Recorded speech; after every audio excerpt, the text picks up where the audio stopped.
everyone, welcome back with me again in this channel. So on today's video I'm gonna show you how to create a wavy radial blurry transitions on CapCut.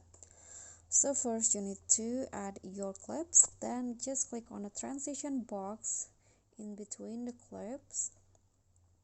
Okay, so this is for the radial blur, so click on the blur transition category, then you'll find radial blur.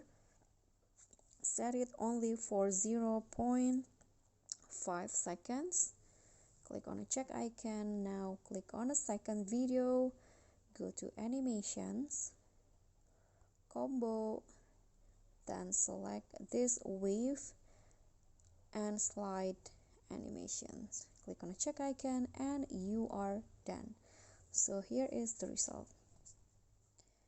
If you enjoyed the video, please give me a like and smash the subscribe button down there, and also remember to leave a comment.